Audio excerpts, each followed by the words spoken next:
Cafe Anyway.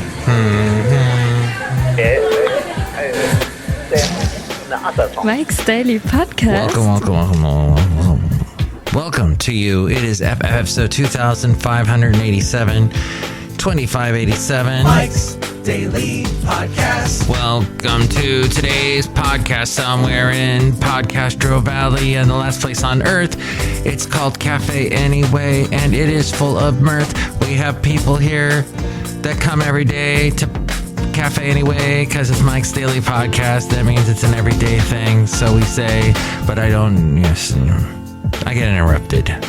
Life interrupts me. Mike's Daily Podcast. How dare you, life? So I am happy to be here today to bring you a podcast Mike's in the wake of Daily interesting things Podcast. that happened recently, today. I won. Former presidents and all that, and McDonald's. Oh.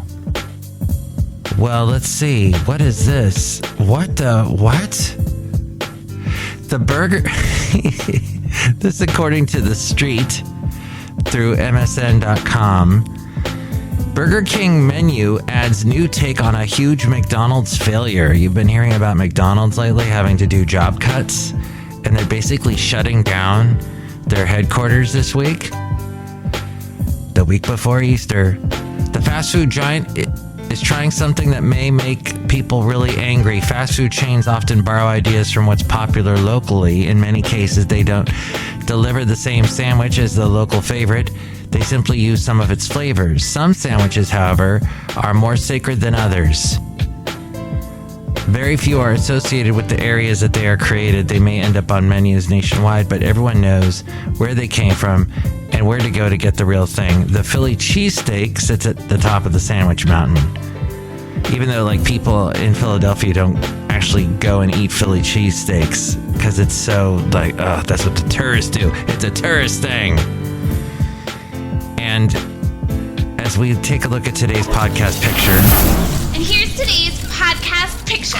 It's from the lovely town of Pleasanton, California. Something I took on Sunday as I was going on a little walk. And I think I was even listening to Mike's Daily Podcast and going, that's what I sound like. Odd.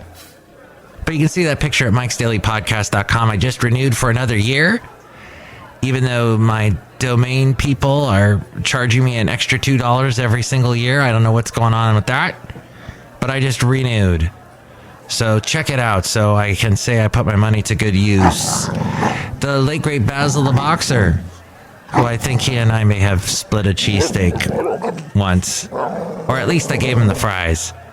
Yes, he loved food. So I wonder how McDonald's or Burger King might compare if they added a cheesesteak. So far, only McDonald's has been bold enough to do that. Back in 2004, they offered its take on the Philly cheesesteak. Once you have passed beyond the limits, it didn't go well. Of normal. Magnification. And people were offended in Philadelphia, as you could imagine. Magnification. Now it appears, and it's the rare item from the chain that almost never gets mentioned when the McDonald's asks fans which items from its past it should bring it back. Now, Burger King has its own take on the Philly cheesesteak, but the chain learned a key lesson from its rival by actually offering a Philly cheesesteak. The front panel will close automatically. Please remain seated. The chain has been testing a Philly chicken sandwich. Okay. It was weird because I clicked on this story and then it was like a story, but then suddenly they were pulling in another story. And I want to blame the artificial intelligence for confusing me. Because obviously there's some AI involved with this, trying to guess what Mike wants to read and talk about on his podcast. And now it's just gotten all crazy. May I just say, the last time I went to Burger King, they were supposed to give me one of them chicken sandwiches they make. No lettuce at all. I don't know what passes for lettuce on those sandwiches. It's some kind of green substance that's kind of crunchy, usually really soggy. But they didn't even bother putting lettuce on, so there was no health. Even though that lettuce has no healthy redeeming qualities at all, that sandwich was just a complete bad idea. And then I think that was the last sandwich I ever bought from Burger King, and that was just in December. It was followed by me getting COVID and me seeing my doctor, and my doctor saying, yeah, you got COVID. Also, you got too many bad fats in your system. You got to get the bad fats down, or I'm putting you on Lipitor. Yeah, that fun thing.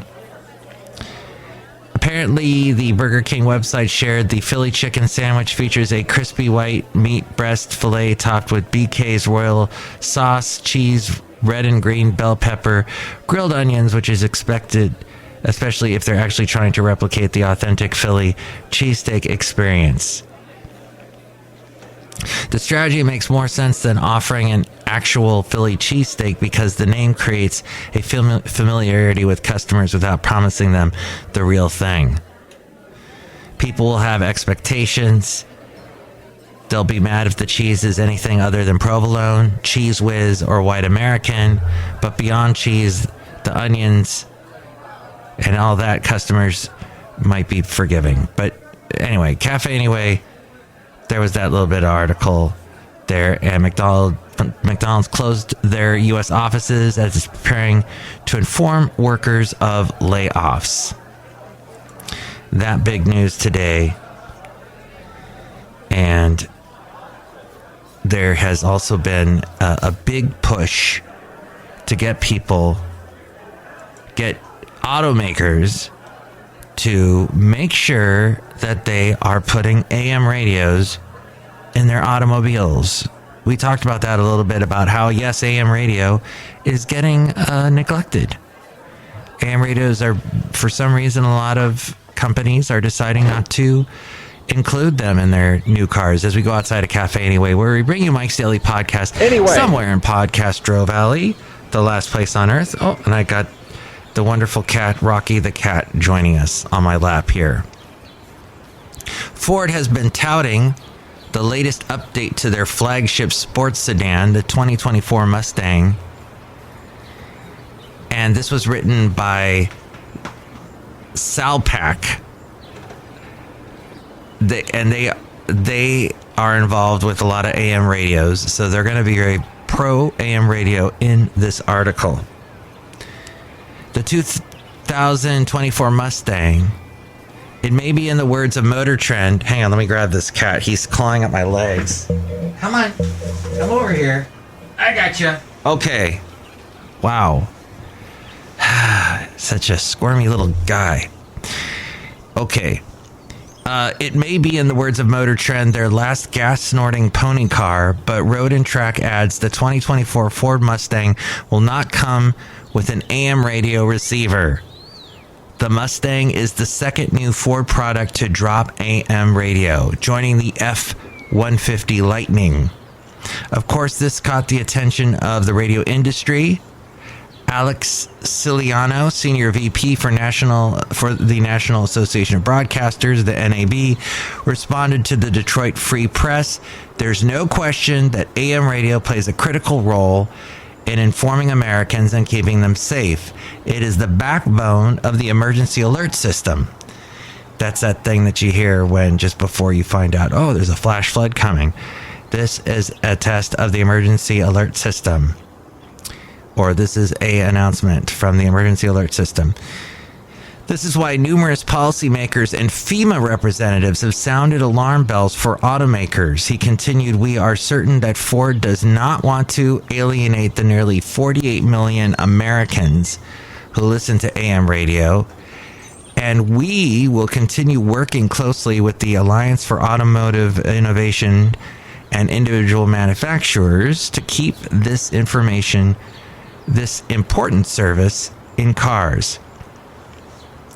Ford's move, if they indeed follow through on it, would be the first of its kind. Previous announcements from other auto manufacturers have focused on removing AMs from electric vehicles. This was motivated by an interference problem with the electric motor and the AM signal. That problem is real, but it has already been demonstrated that it can be overcome. Hey, you're an automaker that makes electric vehicles.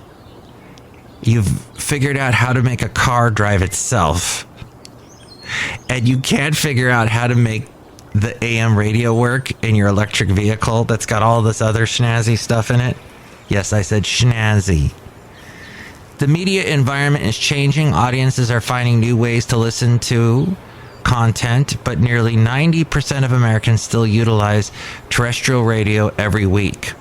And then it goes on to talk about this company and their stance on AM radio, which they are very pro this stance. The stance that they have is a very firm stance and a positive stance about AM radio. And I've got when you've got a cat that's pacing around, you know, you've got a cousin down at the zoo that does the same thing. And usually that means he's about to pounce on somebody and eat him. By the way, if you would like to help protect AM radio, there is a website you can go to. It is called dependonam.com. Depend on am.com. And there's just a real quick 1-minute thing you can sign that will help promote AM radio, or it will send a email to a senator or a congressperson to tell them, hey, make it so you got to keep putting AM radios in cars. And it asks for your address and all of that, so you may not... Actually, they don't need the state you're from, but they need the street name and your street, your house or apartment number. For some reason, they need that. But that's about it. Oh, and your email. That might be too much information for you to give. You may not find this cause the biggest cause to keep AM radios going. When was the last time I listened to AM radio? Well, if you sound like that, you probably listen to AM radio a lot. But, well, at any rate, let's see, YouTube is going to live stream all of Coachella performances this year. So if you are into that and being on the internet and watching live streams, which can be fun on YouTube, I watched the Hardly Strictly Bluegrass Festival on YouTube. Well, I did a year ago or 2 years ago. When they had to do it that way, they had all the performers perform from their respective houses or from different locations, maybe a theater that was closed off because it was still during the pandemic. But that was fun to watch. And it sounded good. It can sound really good through if you have your stereo system all set up and you got your streaming going through. Maybe you've got that app. Some cable companies like Xfinity, they've got their own thing called Flex because they like the letter X and everything. And that can be stereo quality sounding. Can watch YouTube videos that way. It's just terrible to watch a travel vlogger on that type of system because you're watching it on a big flat screen and they're shaking the camera because they're just some kid that's walking around with a tiny camera. And, I get the motion sickness. Seriously. Speaking of YouTube, a YouTuber was making a prank video in a Virginia mall. He said the prankee took it badly and shot him. YouTubers, whenever I see the word YouTuber in any news story, it's usually followed by they committed suicide, they were killed by their boyfriend, very rarely do I hear something, it's that, and usually they're a millionaire or a zillionaire. But then there's all this negative stuff happening as well. NASA has revealed the names of the crew that are going to fly around the moon as part of the space agency's historic Artemis 2 mission. I have been hearing about the Artemis 2 mission for decades now. When I lived in Huntsville, Alabama, I believe almost 2 decades ago, I went to the Space Museum there, the Space Center they got, and they had a theater set up solely for the purpose of showing you all about the Artemis. Artemis was Apollo's sister in Greek mythology.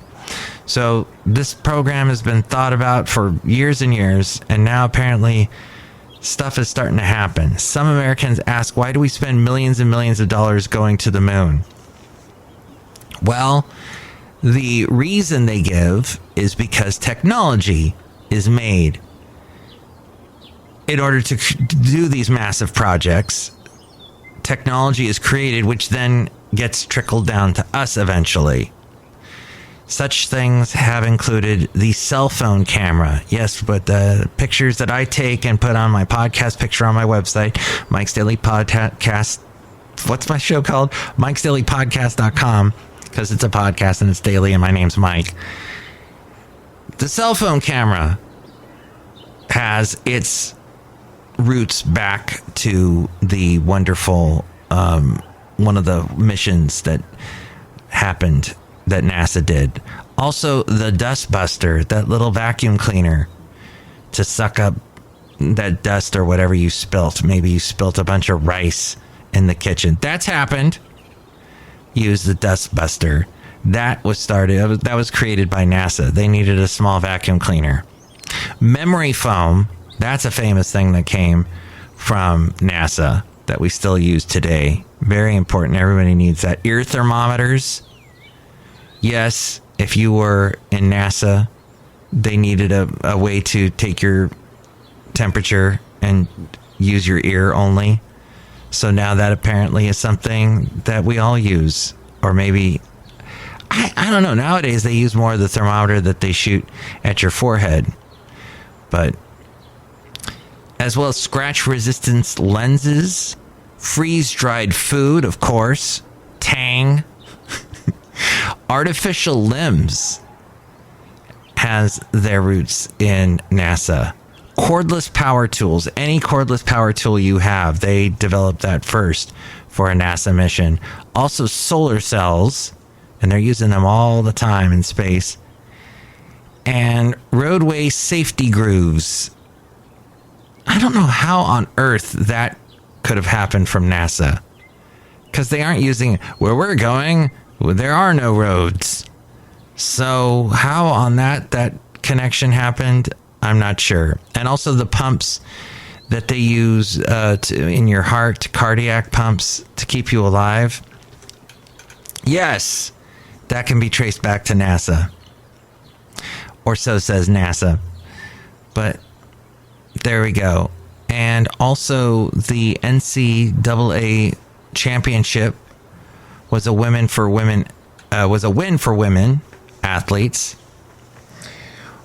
Women's sports receive less recognition and pay than their male counterparts. Men's sports have a higher quality coverage and commentary, larger production values, and more fans. But a shift is happening.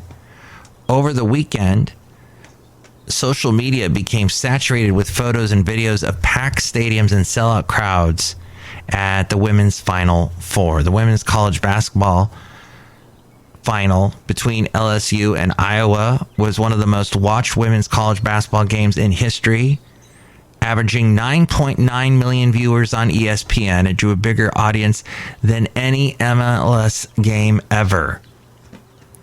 And the hang on, my cat is once again jumping on me. Oh my gosh, he's insane.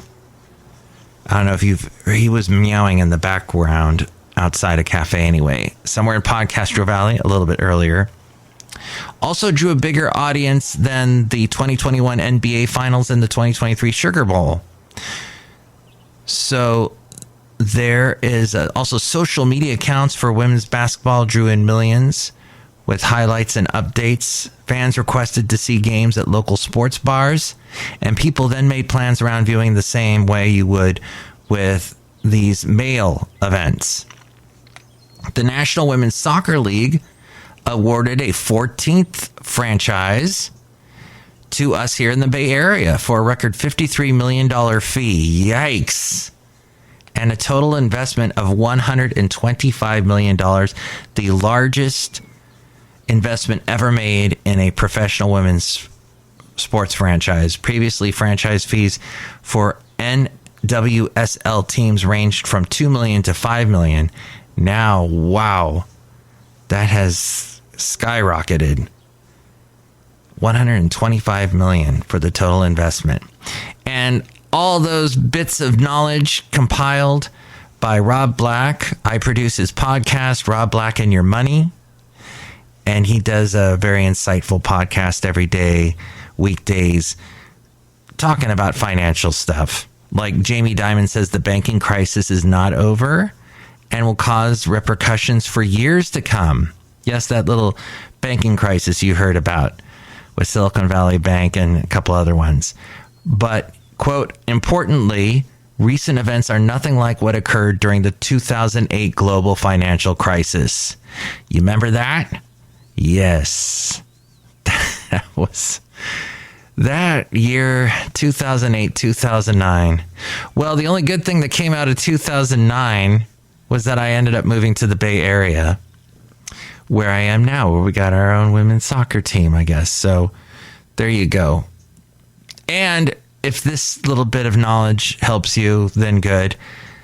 The job openings dropped. So there are not as many jobs available now, which is interesting because there are a lot of people being let go simultaneously now. And job openings dropped below 10 million for the first time in nearly 2 years. It is a sign that the once very hot labor market supporting the economy is starting to slow. There was that time when people were quiet quitting and they were leaving and taking other jobs, and just there was the mass resignation and all of that. Well, not so much anymore. Not so many jobs available. And one other thing I'd like to point out here in Podcastro Valley, and this is definitely a very local thing, and that is the closest winery to me here in Podcastro Valley, Twining Vine Estate Winery, got hit hard by all this water, by all the rains that we had since December. And I'm hearing Rocky the cat singing opera in the background. Yes, that cat is Italian. He loves to sing the opera. I know. Thank you, Rocky. Well, as he's singing in the background to you, they sent me an email, Twining Vine Vineyard. I once took the late great Basil the Boxer there years ago. It says, we've certainly got a big mess to clean up. Not that we didn't want or need the rain, but not all at once. Due to severe flooding, we are unable to open for wine tasting at this time. Weather permitting, we plan to reopen in May. And they will, if you go to their website, twiningvine.com, they'll still sell you wine. But yeah, just to show that it's hit all over.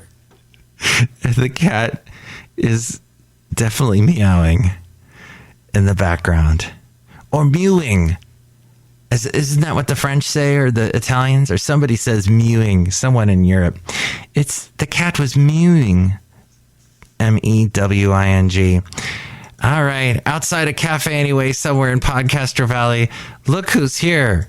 It's exciting. And the last podcast picture did feature me, but not with Rocky the cat. Patches the cat, who is the stray cat. Rocky's the one that stays in the house and gets very demanding and sings opera. Look who's here. Hello, Mike Matthews. It's Chely Shoehart, gift shop supervisor. I have another snow globe that's got a bunch of cats in it, Mike Matthews. Oh, that's awesome. Yes, cats and snow globes, that's going to be a thing. That'll sell really well.